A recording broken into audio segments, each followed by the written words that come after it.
বেরিয়ে পড়েছি কৃষ্ণনগরে জগদ্ধাত্রী ঠাকুর দেখতে।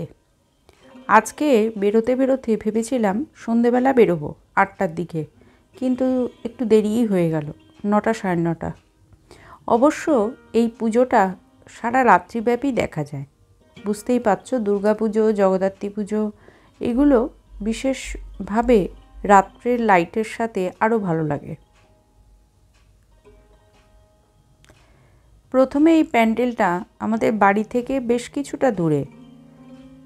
ভাবলাম ভেতরটায় বোধহয় ভিড়ই হবে, যদিও পুজোর 2 দিন আগে গেছিলাম, কিন্তু দেখলাম বেশ ফাঁকা আছে। আসলে কি জানো তো, জগদ্ধাত্রী পুজোটা এখানে খুব ব্যাপকভাবেই হয়।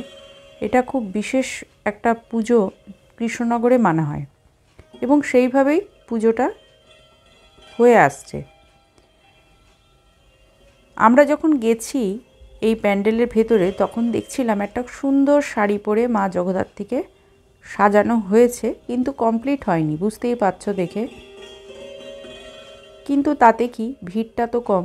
মার পক্ষে বা তাঁতের পক্ষেও খুব ভিড় এখন অসুবিধা হয়।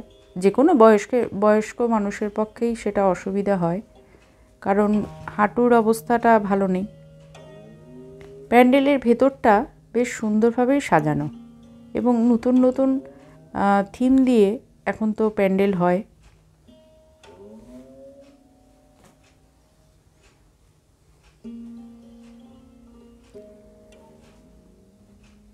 বিষ্ণুপুরের মাটির যে ঘোড়া বা মাটির বিষয়বস্তুগুলো পাওয়া যায় বিষ্ণুপুরে, যেগুলো বিখ্যাত বাঁকুড়া বিষ্ণুপুরে, সেই সমস্ত কিছু দিয়েই প্যান্ডেলের থিমটাকে সাজানো হয়েছে খুব সুন্দরভাবে। মানে বেশ কিছুক্ষণ ওখানে দাঁড়িয়েছিলাম আমরা, শুধু ভাবছিলাম যে এত সুন্দর করে প্যান্ডেলটা তৈরি হয়, আবার কিছুদিন পর এটাকে সম্পূর্ণভাবে নষ্ট করে দিতে হয়।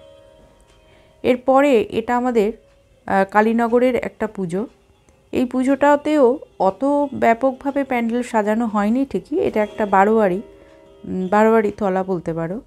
সেখানে মায়ের মূর্তিটা কিন্তু ভীষণ সুন্দর। এখানে সাবেকি মূর্তি বলতে শোলার কাজ দিয়ে বেশি ভালো লাগে আমার, যদিও সেটার অনেকটা সময় লাগে। আমার তো মনে হয় শোলার কাজে কোনো মূর্তি বা মাকে সাজানোর জন্য যে সময়টা লাগে সেটা বেশ একটা সময় সাপেক্ষ। এর পরবর্তী এখানে গেলাম, এই প্যান্ডেলটাতেও দেখো মায়ের মূর্তি তখন সাজানো হচ্ছে, শাড়ি পরানো হচ্ছে।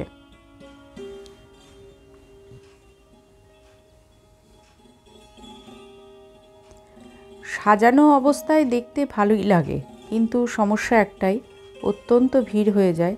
আর সেই ভয়টা পেয়েই আমি আগে থেকেই এই দেখার পরিকল্পনাটা রাখলাম।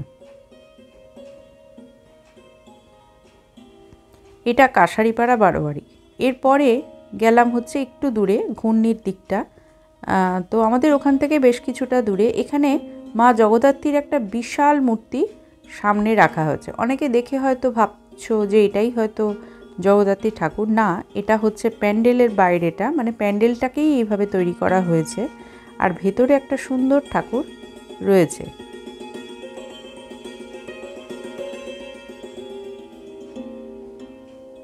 আমরা যখন এই মাঠ দিয়ে হাঁটছিলাম, ঠাকুরের জায়গাটাতে যাচ্ছিলাম, তখন বেশ ঠান্ডা ঠান্ডা লাগছিল।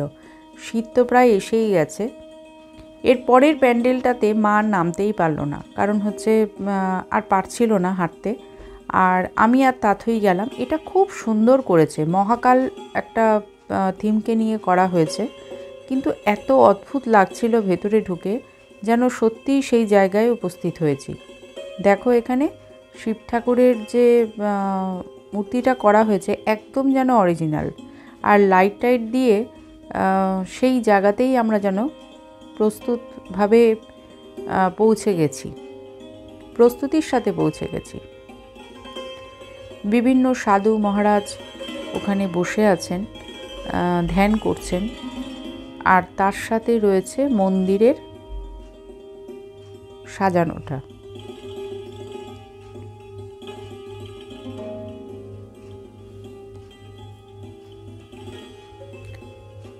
এই মন্দিরের ভেতরে এই মূর্তিটাকে তৈরি করা হয়েছে। পুরো মন্দিরের ভেতরটা দেখে মনে হচ্ছে রূপোর তৈরি, ঠিক অরিজিনাল যে মন্দিরটা। আমি ঠিক মনে করে এখন বলতে পারছি না এটা কোন অরিজিনাল মন্দির, তবে তোমরা নিশ্চয়ই জানো, যারা অভিজ্ঞতা যাদের আছে তারা নিশ্চয়ই জানবেন। আচ্ছা, এর পরের ঠাকুরটা দেখো, জগদ্ধাত্রী ঠাকুরের আরেকটা রূপ। এই প্যান্ডেলটা আমার এই মুহূর্তে মনে পড়ছে না কোথায় দেখেছি, কোন পাড়াতে দেখেছি, তবে সেটাও বেশ সুন্দর। মায়ের যে ড্রেসটা ছিল সোলারই, কিন্তু সেটা ছিল গোলাপি রঙের। এরপরে ঢুকলাম কৃষ্ণ মাতা। এটাও ঘূর্ণির দিকেই একটা প্যান্ডেল হয়েছিল। দেখে মনে হচ্ছিল কি জানো, কোনো রাজবাড়িতে বা কোনো ছোট্ট জমিদার বাড়িতে আমরা উপস্থিত হয়েছি। কি সুন্দর যে লাগছে, তোমাদেরকে ঠিক বলে আমি বোঝাতে পারবো না। আশা করছি দেখে বুঝতেই পারছো, এগুলো কিন্তু পুরোপুরি প্যান্ডেল। কিন্তু দেখো লাইট দিয়ে প্যান্ডেলের যে আদল বা প্যান্ডেলটা যেভাবে তৈরি করা হয়েছে, সেটা যেন সত্যি কোনো জমিদার বাড়ি অংশবিশেষ।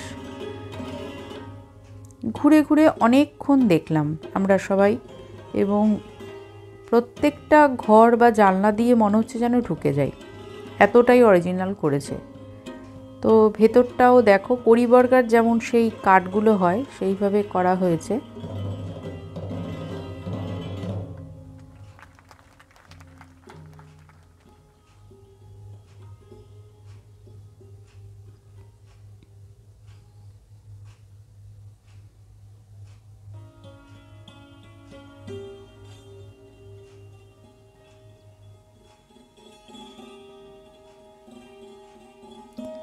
বেশ অনেকক্ষণ সময় ওই প্যান্ডেলে থাকার পরে এর পরবর্তী আমরা গেলাম আরেকটা প্যান্ডেলে।